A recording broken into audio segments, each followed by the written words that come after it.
명상의 발전을 보면 명상은 고대에는 사람들이 이렇게 심신을 정화시키는 방법으로서 특별한 사람들이 했던 거예요. 특별한 사람들이 했던 거고, 그 다음에 또 하나는 이제 종교 수행자들이 깨달음을 얻기 위해서 했던 방법이 명상이고, 근데 그게 이제 점점 이렇게 시대적인 시간이 지나가면서 1960년대 이후에는 새로운 방법이 된 거죠. 과학적인 검증을 시작하게 되고 새로운 스타일의 명상법들이 이제 막 이렇게 막 생겼는데 그게 스트레스를 해소하는 방법이라. 그래서 이제 그때 시작했던 분들 중에서 유명한 사람들이 비틀즈의 존 레논이라든가 이런 분들이 명상을 하기 시작했어요. 그러면서 이제 세상 전 세계에 이제 알려지기 시작한 계기가 비틀즈가 하면서 그렇게 된 거예요. 그렇죠. 네. 그래서 누가 필요해요. 네. 네. 그래서 이제 그때부터 명상법이 앉아서 하는 게 아니라 막 뛰면서 하는 거, 웃으면서 하는 다양한 명상법들이 새로운 스타일이 이제 나오기 시작한 거고, 1979년도에 그 MIT 대학의 매사추세츠 대학의 존 카바친이라는 사람이 이 명상법을 활용해서 환자들을 치료하는 데 써요. 그러면서 이제 의료 명상이라고 하는 것이 이제 생깁니다.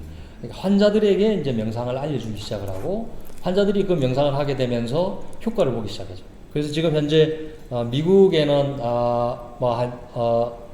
엄청난 수의 병원에서 대형 병원 720개 정도의 대형 병원에서 명상을 보안요법으로 쓰고 있습니다. 우리나라는 이제 큰 병원에서 조금씩 이제 암센터 이런 데서 하고 있는 거죠. 그런데 이제 명상을 했을 때 그러면 어떤 효과가 있기 때문에 이러느냐? 명상은 기본적으로 대개의 명상법들은 다 이렇습니다. 뇌는 이렇게 3층 구조로 되어 있습니다. 네. 대뇌 심피질, 변연계, 그다음 뇌관으로 구성되어 있는데 얘네들이 이 명상을 하게 되면 다 활성화되는데 이상하게 활성화가 안 되는 부분이 뭐냐면 사고를 담당하는 대뇌 심피질이에요. 네.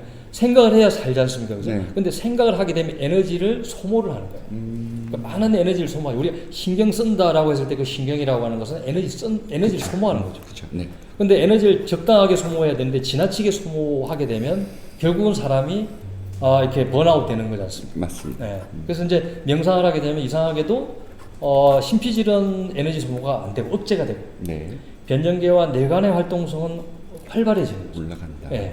그래서 그게 극대화됐을 때 어떤 현상이 일어난다라고 하느냐, 브레이크아웃, 난관 돌파라는 말로 표현하기도 하고, 또는 이제 이렇게 명상을 하시는 분들은 영성 체험이다 이런 말로도 표현하기도 해요.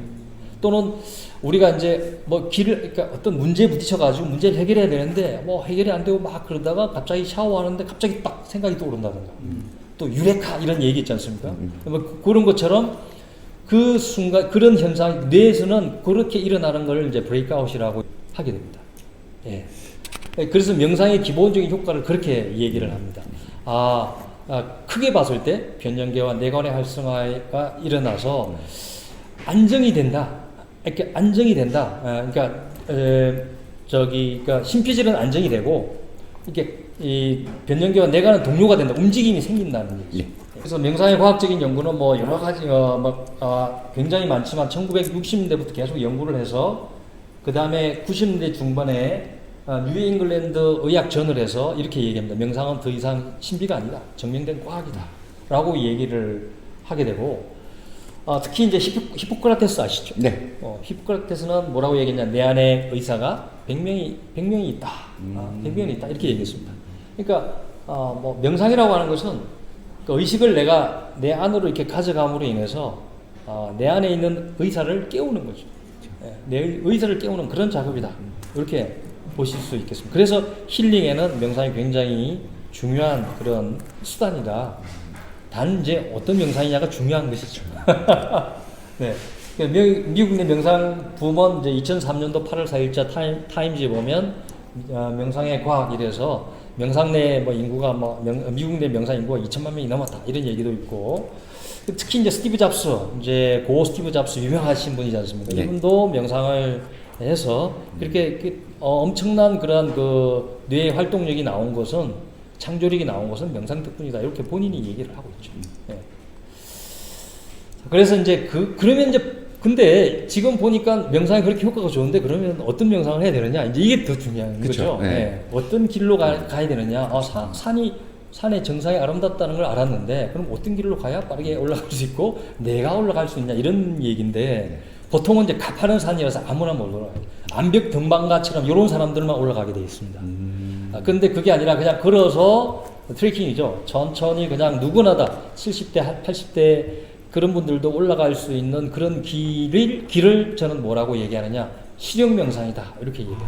실용명상이다. 그러니까 수행자들이 하는 명상이 있고, 네. 환자들이 해야 될 명상이 있어요. 너무 아픈데 매달리는 사람, 요거 아니면 안 되니까 요거 해야지 하는 사람. 그 사람들은 동기가 굉장히 강력하죠. 근데 보통 사람들은 동기가 그렇게 강력하지는 않죠. 예. 그냥 해도 되지만 안 해도 그만이고. 다른 수단도 많아. 기도해도 되고, 여러 책 읽어도 되지 않나? 이런 수단이 많은 사람들은 동기가 강력하지 않아요. 근데 그런 사람들에게 필요한 건 뭐냐? 쉬워야 되고, 짧게 해도 효과가 있어요. 예. 그래서 그런 것을 실용 명상이다. 그러니까 대중 명상이다. 이렇게 제가 한 3년 전에 처음으로 지면을 활용 신문에다가 기사를 내면서 실용 명상이라는 단어를 처음 썼습니다. 그래서 효과적인 힐링법이면서 동시에 멘탈 수양법이다. 예, 이렇게 얘기를 드릴 수가 있고, 그 중에서 대표적인 게 뭐냐? 숨 명상. 예, 실용 명상이 뭐 웃으면서 할 수도 있고, 예, 뛰면서 할 수도 있는데, 대표적인 거, 특히 이제 우리나라 정서에 많이 맞는 대표적인 게 뭐냐? 숨 명상이다. 우리 산이 나라의 거의 70% 아니겠습니까? 그러니까 숨 명상이다. 그러니까 숨 명상을 다른 말로 저는 이제 자연을 가슴에 품는다. 이래서 자연 품 명상이다. 이렇게 얘기하기도 해요. 자, 그럼 숨 명상은 또 히포크라테스가 등장을 합니다. 인디언들 같은 경우는 몸이 아프면, 요즘 인디언들은 그러지 않겠지만 전에 인디언들은 그랬다. 옷을 벗고 땅에 누워 있었어. 네, 땅에 누워 있어서 그러면은 이게 회복이 된다. 그런 치유법이 있죠. 그러니까 자연에게 자기를 맡기는 거예요. 네, 동물들도 아프면 아무것도 안 하고 그냥 어디 깊은 산속에 가서 가만히 있지 않습니까? 그러니까 자연에게 자기를 맡기는 거예요. 그러니까 어디에 막 치료를 막 하는 게 아니라, 그래서 자연은 모든 병을 치유한다라고 히포크라테스가 얘기를 했습니다. 자, 그래서 자, 자연에는 그게 이제 정말 효과가 있느냐 이런 거에 대해서 이제 막 연구가 시작될 즈음에 하버드 대학의 에드워드 윌슨이라는 교수가 이런 얘기해요. 바이오필리아 가설, 생명사랑이라고 하는 말을 합니다. 그래서 생명사랑이라고 하는 말을 하면서 이 자연이 얼마나 치유적인 효과, 숲이 치유적인 효과가 있느냐 하는 것이 이제 연구되는데, 사람들은 숲에 있을 때, 숲도 이제 생명체 아닙니까? 나무라든가 풀, 그 생명체랑 같이 있을 때 정신적으로, 그 다음에 신체적으로 가장 편안한 상태가 된다 하는 거죠. 그러니까 우리가 이제 인류의 역사적으로 봤을 때도, 교회 다니시는 분들 다 아시죠? 뭐, 인류의 역사가 시작된 것은 아담이 에덴 동산에서 시작됐지 않습니까? 그러니까 DNA 속에 벌써 숲, 자연 그러면 편안하다. 이게 그 정서가 들어있는 거죠. 자, 그래서 숲의 힐링인자는 6명의 형제가 있습니다. 숲의 힐링인자는 6형제라고 제가 얘기하는데 6가지가 있는데, 푸른 경관이 있고, 그 다음에 요즘에 이제 몇 년 전부터 계속 TV에 많이 나왔던 게 피톤치드죠. 천연 항생제라고 하는 피톤치드가 있고, 또 숲속에 갔을 때 우리가 상쾌함을 느끼는 것은 공기 중에 음이온이 풍부하기 때문에 그래서 천연 보약이다 라고 얘기하는 음이온이 있고, 산소가 있습니다. 산소가 숲속의 생명수죠. 네, 산소가 없으면 안 되죠. 그 다음에 이제 햇살은 숲속의 종합 비타민이라고 얘기하는데, 요즘 이제 우리나라 국민들의 그 약 80%가 비타민 D 저하증이라고 얘기를 해요.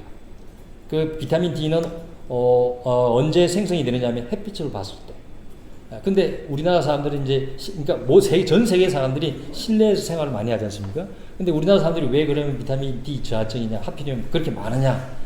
햇빛을 무서워해요. 선크림을 발라야 되고 무서우니까 하다 보니까 햇빛에 노출이 안 되는 거죠. 근데 숲에 가서 햇빛을 쐬면 자외선이 가지고 있는 부작용의 95%를 차단해 주는 효과가 있어요. 그래서 숲속에 종합 비타민이라고 얘기하고, 그 다음에 새소리 들으면 박사님 기분이 어떻습니까? 좋죠. 굉장히 좋죠.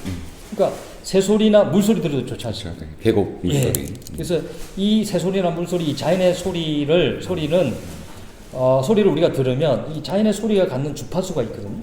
그 주파수랑 내 세포의 주파수가 잘 맞기 때문에, 그러면 에너지적으로 공명이 일어나서 가장 건강한 상태로 내 세포가 변화되는 거죠. 네, 그래서 이걸 F분의 1 프랙탈 리듬이라고 하는데, 자기 닮음입니다. 즉 공명을 한다는 얘기죠. 네, 그래서 이제 요런 6가지가 숲이 가지고 있는 힐링 인자인데, 그래서 숲 속에 들어가면 사람들이 누구나 다 편안해지고 건강해지고 좋아지고, 그래서 독일이나 미국은 1800년대부터 연구를 많이 했고, 우리나라도 한 10여 년 전부터 연구를 해서 산림치유사라는 사람들이 나와서 산림 숲을 활용해서 치유 활동을 하고 있습니다. 그리고 사실 저는 네. 그 피톤치드 때문에 네. 좀 그 관심이 많았거든요. 네. 근데 저도 뭐 많은 연구하지는 않았지만 분명히 나무의 수종에 따라 나오는 피톤치드가 다르다면, 네. 그렇죠? 네. 다르잖아요, 다릅니다. 그렇죠? 그래서 그거를 사실 저는 체질과 응용을 했었거든요. 그래서 체질에 따라 소나무 숲을 걷게 할 것인지, 잣나무 숲을 걷게 할 것인지, 전나무 숲을 걷게 할 것인지, 자작나무 숲을 걷게 할 것인지, 사실 제가 나름대로 그렇게 했었었는데, 오늘 또 이걸 이렇게 들으니까 뭐 그것 말고도 여러 가지가 있어서, 여러 가지가 자, 잘만 조화시키면 아주 좋은 맞춤형 힐링 그 산책로가 나올 것 같은데요. 그렇죠. 네. 어느 쪽에 뭐 음연이 풍부하냐, 그렇죠. 산소가 풍부하냐. 네. 그다음에 하필이면 근데 왜 숲 명상이냐? 명상은 명상과 숲이 결합된 게 이제 숲명상이에요. 이게 이제 주는 가장 큰 역할은 뭐냐? 교감신경과 부교감신경의 균형적 활성이에요. 그러니까 한쪽이 활성화되는 것도 아니고, 그 부교감신경이 너무 활성화되면 어떻게 되냐면, 보통 이제 사람들이 편안해진다라고 했을 때 이제 부교감신경이 활성화된다 이렇게 얘기를 합니다. 의사들도 그렇죠. 부교감신경이 활성화돼요 이렇게 하는데, 부교감신경이 지나치게 활성화되면 어떻게 되냐? 우울해지고 무식해집니다. 네. 예. 그래서 저는 균형을 중요시 생각하죠.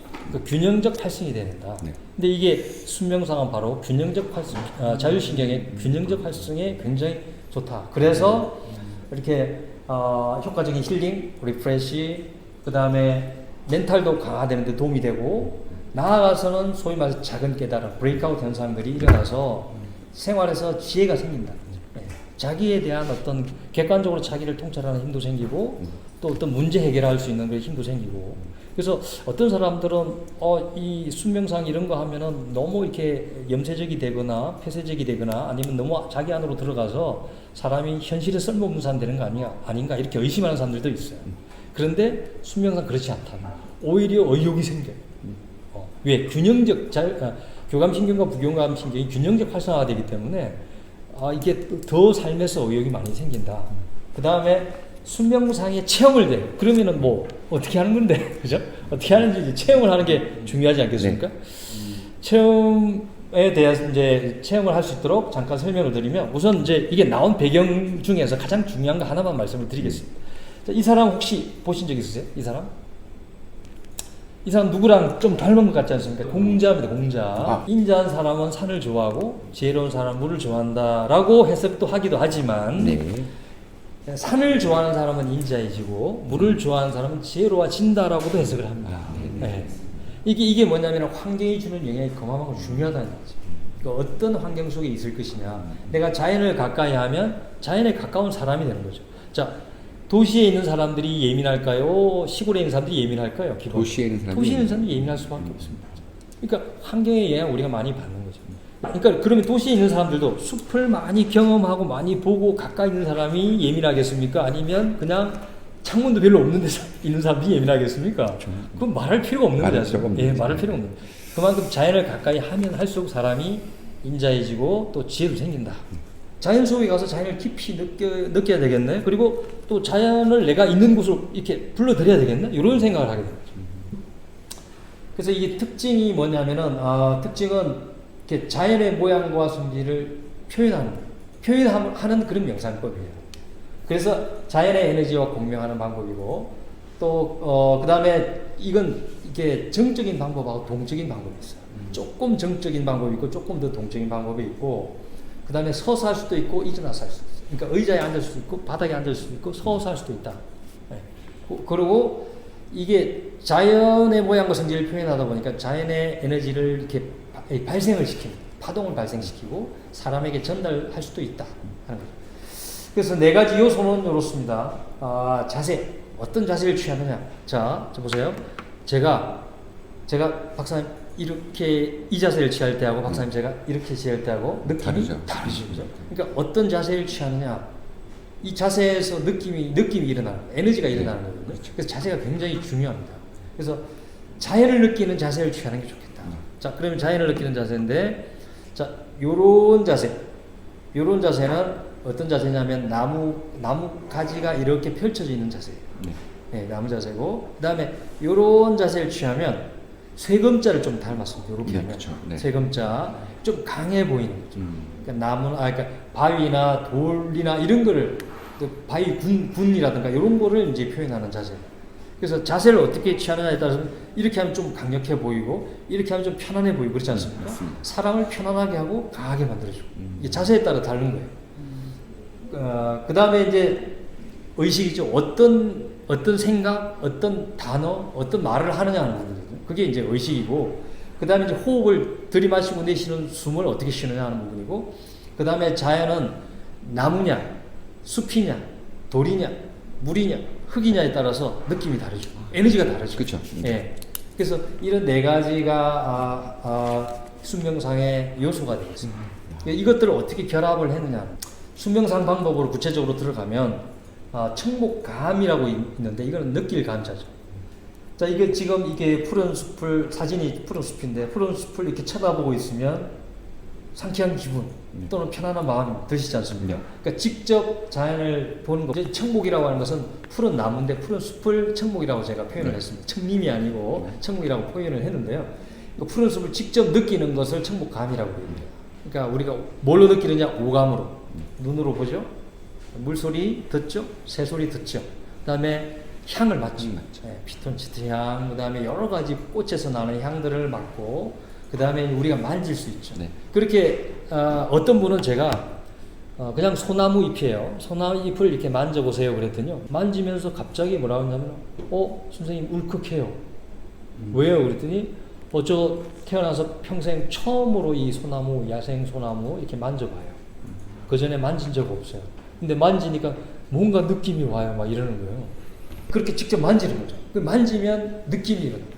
자, 이때, 그러면 평상시에 심피질이 활성화된 상태 같으면 그런 느낌이 일어날까요? 안 일어나죠. 생각이 멈추고 심피질의 작용이 억제가 되는 거예요. 그래서 명상 상태라고 얘기하는 거죠. 명상 상태가 된 거예요. 그러면서 뭔가 느낌이 일어나고, 그때 그 사람이 울컥함으로써 어떻게 되느냐? 순간적인 정화가 일어나요. 그래서 직접 오감을 통해서 자연을 느끼는 것을 청목감, 그 숲을 느끼는 것을 청목감이라고 하고, 그 다음에 이제 정적인 방법이 또 있어요. 관상, 청목관, 청목상, 청목세라고 얘기하는데, 관은 쳐다본다는 뜻이죠. 그러니까 가만히 지켜본다는 뜻이고, 상은 이렇게 상상한다는 거죠. 그러니까 실내에 있으면서 우리가 자연을 느끼는 것은 상상하는 방법이기 때문에 청목상이라고 하고, 청목세는 자세를 취하는 거죠. 이런 자세, 이런 자세를 취해서 하는 방법이 되는데, 이건 이제 정적인 방법이고, 그 다음에 동적인 방법이 있습니다. 청목형, 청목식, 청목무라고 하는데, 형은 일정한 형태가 있다. 일정한 형태가 있고, 식은 좀 더 복잡한 동작이 들어있다. 그 다음에 무는 내 춤추는 거다. 내 마음대로 하는 거다. 이렇게 무라고 합니다. 푸른 숲과 하나 되는 그런 방법이다. 그러니까 동적인 방법이 있는데, 이걸 다 할 수는 없고, 네. 일단은 제가 간단한 거 일단 청목세를 한번 해보도록 하겠습니다.